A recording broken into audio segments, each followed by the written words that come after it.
now we turn to you, our loving Father, and beg forgiveness for our sins.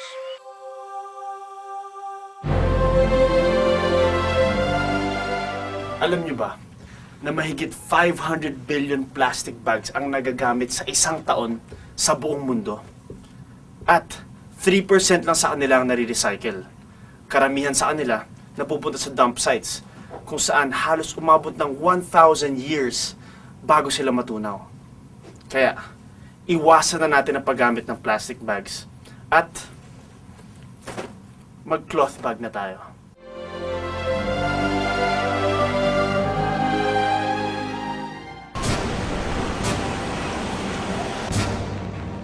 Kapansin-pansin na ang mga signos ng nagbabagong klima. Tumitindi ang ihip ng hangin at madalas ay biglaan ang buhos ng ulan. Kaya sa isang iglap, maaaring mawala ng tirahan ng isang pamilya o komunidad.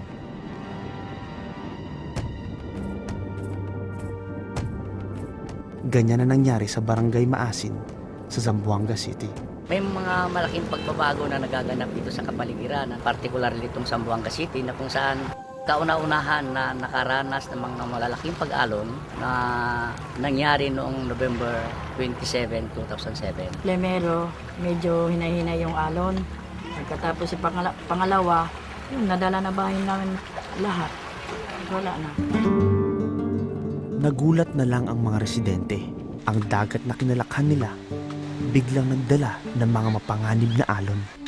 Ilang bahay doon, siguro sobra 100. Madala, wala na iwan kahit ano. Pag doon na kami sa baba, umiyak na ako. Sabi ko, Panginoon, tulungan mo kami.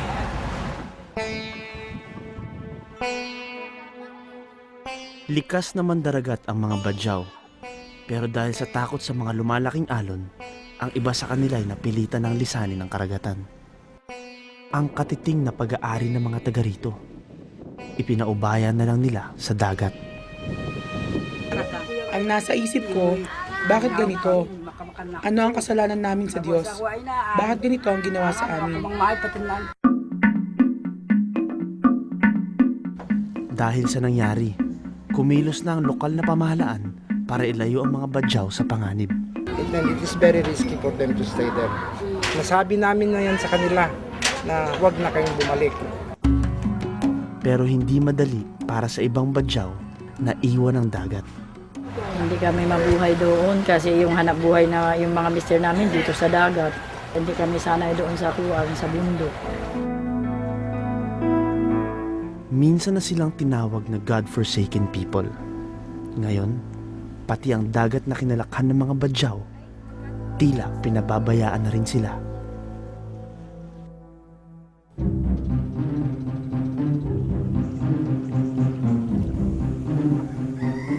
Kung mga bahay at ari-arian ang winawasak ng labis na pag-ulan, kalusugan naman ang isa sa mga pinupunterya ng umiinit na kapaligiran.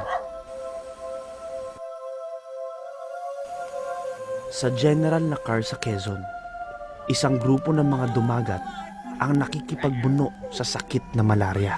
Ay talaga pong salot at nakakamatay po talaga. Po, bihira po ang nagkakasakit ng panahon pa ngayon. Bata pa ako dahil hindi naman sobra ngayon kung magkaroon ng malaria. Halos lahat, isang buong pamilya ay magkamalarya lahat. Pinuno ng kanyang grupo si Atot. Isa sa 5 anak niya ay kamamatay lang dahil sa malaria. Hindi pa sigurado kung ilan pa sa kanyang pamilya ang may impeksyon. Mula sa sitio Pulang Lupa, ang bulubunduking bahagi ng General Nakar, ang mga dumagat na ito. Napilitan silang bumaba sa Barangay Umiray para maghanap ng gamot at solusyon sa kanilang problema. Siguro naihambing din siya sa isang kalamidad. Talagang grabe din talaga ang malaria dito sa amin.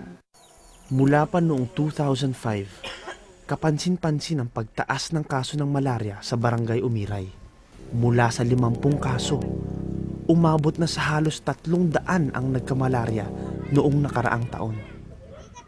Pabago-bagong klima rin ang isa sa mga dahilan kung bakit laganap ang malaria dito. Paborito kasing tirahan ng mga lamok ang mainit o maalinsangang lugar. Ngayon, tumaas yung temperatura, yung mga mosquito na nagdadala ng malaria, no? Mas matagal na yung buhay nila at mas marami ang nabubuhay at nagkakarga ng sakit. Kaya mas maraming chances na makakagat ng tao. Plano na raw lumipat ni na Atot sa ibang lugar. Gusto ko pong mayari umalis na pati kami rito sa Pulang Lupa at dito ang may malaria. Lilipat na ulit kami rito sa kabundukan. Pero sa ngayon, ito muna ang naisip nilang paraan para solusyonan ang kanilang problema. Ang grupo ni Atot, sumali sa isang born-again Christian group. Makapangyarihan kaya sa umagang ito, Diyos, sa namin pinagkakatiwala ang lugar na ito, alisin mo ang kapangyarihan ng malaria sa lugar na ito.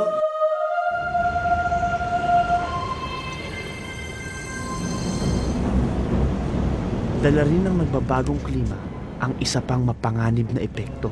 Iba't ibang sakit na dulot ng umiinit na temperatura.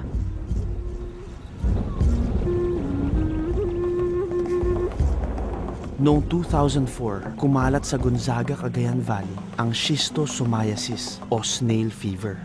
Isang uri ng sakit na nakukuha mula sa parasite sa mga katubigan na pinamamahayan ng mga suso.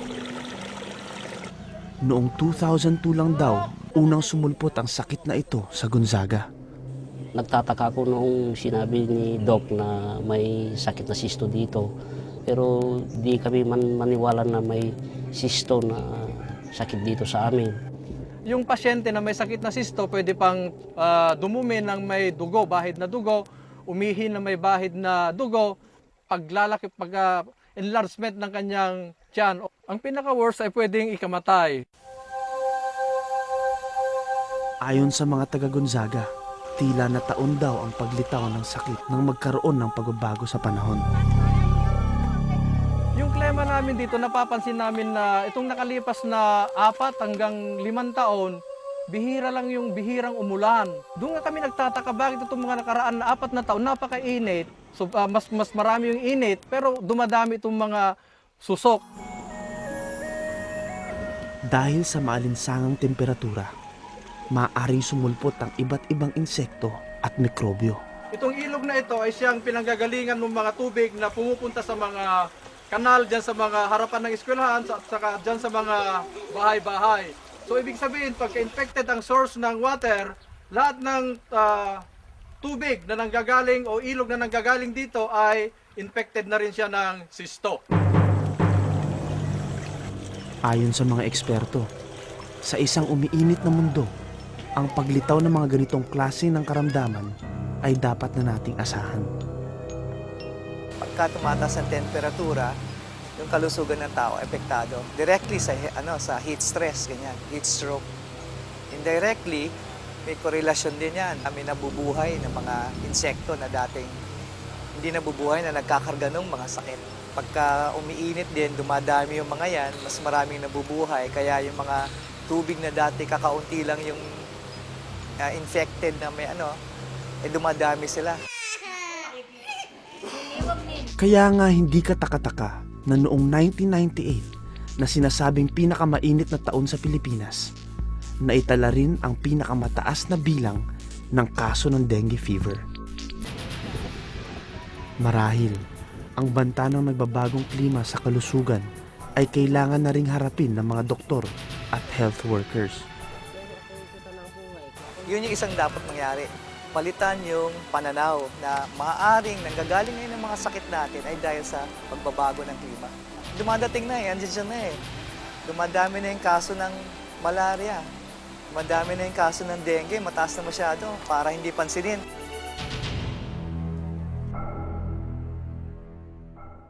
Gusto mo bang makatulong na mabawasan ng global warming? Simple lang. Gumamit ng Compact Fluorescent Bulb o CFL. Mas matagal ito mapundi at mababawasan pa ang energy consumption mo ng 80%. O di ba?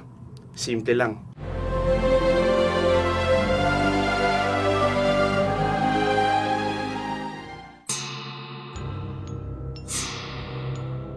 Ayon sa pag-aaral ng mga scientist, patuloy ang pag-init ng mundo.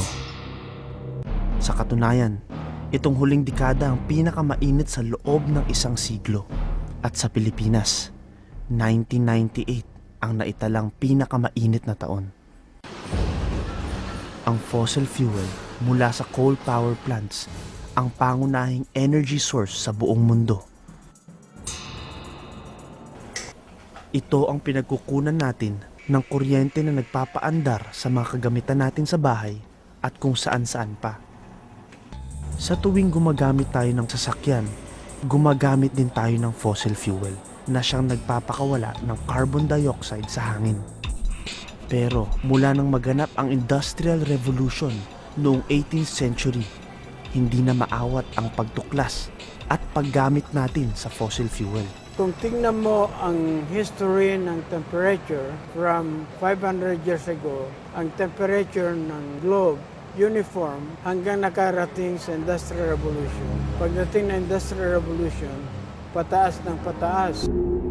Dahil kumapal ng kumapal at naipon sa atmosphere ang carbon dioxide, hinaharang nito at ng iba pang greenhouse gases ang init ng araw na dapat sana'y natural na lumalabas sa ating planeta.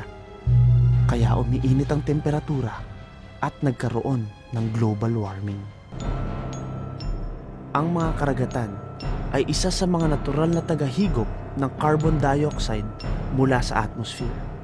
Pero dahil sa dami ng carbon dioxide, nagiging acidic at mainit na raw ang tubig dagat. Ang trend ng temperature ng dagat tumaas ng tumaas. Ang karagatan ng Pilipinas ang tinaguriang sentro ng Coral Triangle, ang rehiyon na may pinakamayaman na marine life sa buong mundo. Pero ngayon, nanganganib na ito. Sa pagtaas ng temperatura, apektado ang mga nilalang sa ilalim ng karagatan. Maging sa malaparaisong isla ng El Nido, hindi na maikukubli ang mga epekto. Noong 1998, nagkaroon ng massive coral bleaching sa iba't ibang panig ng mundo. Tumaas kasi ang temperatura sa dagat kaya naapektuhan ang mga coral reef. At isa sa mga malubhang naapektuhan ay ang coral reef dito sa El Nido, Palawan.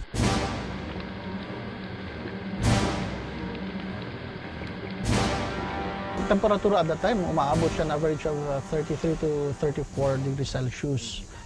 It's beyond normal kasi normal lang po natin dito is nasa 21 to 30 degrees Celsius. So yung increment ka ng 1 to 3 degrees, malaking epekto na sa kanila yun? Malaking epekto na yan.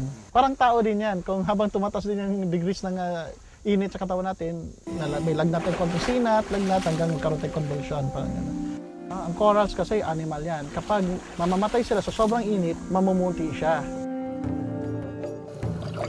Mahalaga ang papel na ginagampanan ng coral reefs. Nagsisilbi kasi itong panukat ng kalagayan ng ating kalikasan.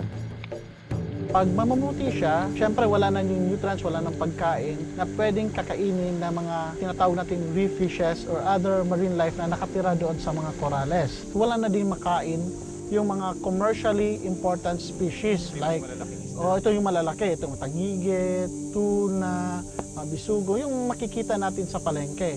Kapag wala silang makakain, syempre sila din mamamatay. Humigit kumulang sa 4 hanggang 8 taon ang kailangan ng mga coral reef para makarecover. Nito lamang nakaraang taon, nagkaroon ulit ng coral bleaching sa ilang bahagi ng El Nido. Since 1998 to this year, may mga certain times of the past years na umiinit, tumataas yung temperatura. Kaya hindi tuloy-tuloy yung kanyang pag-recover. No? Kung magiging mabagal ang pag-recover ng mga coral reef, isang industriya ang tiyak na maapektuhan.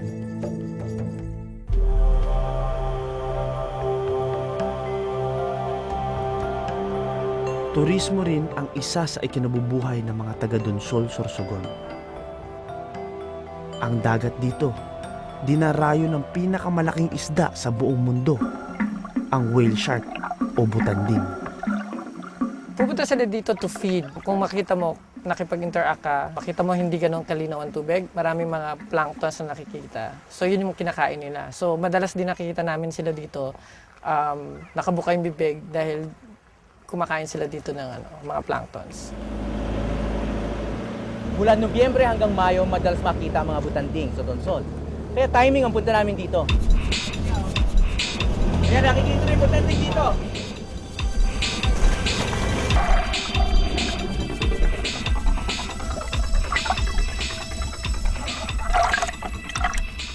Yung frequency nila as compared from previous years during this month, mas konti. Dati kasi by the month of March, medyo maaraw na, hindi na masyadong maulan. So ngayon maulan, medyo naapektuhan siguro yung dami nila or naapektuhan yung distribution ng food nila dito sa Donsol.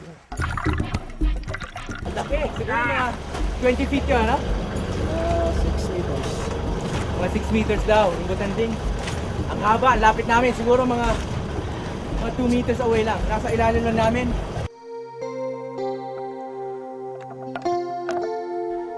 Sa Sogod, Leyte, dati na ring madalas makita ang mga butanding. Pero sa taong ito, di pa raw sila lumilitaw. For the past 2 years, whale sharks have been visiting Sogod Bay on a reliable time frame. For example, March, April were the peak season for the whale sharks to come. Last year, I was working with Coral Key, and they were doing a survey on whale sharks in Sogod Bay. And actually, this same day, last year, we were swimming with up to 10 sharks, different sharks in one day. And now, they're not there. Maybe the food isn't there this year. Maybe there's something different in the physical characteristics of the water.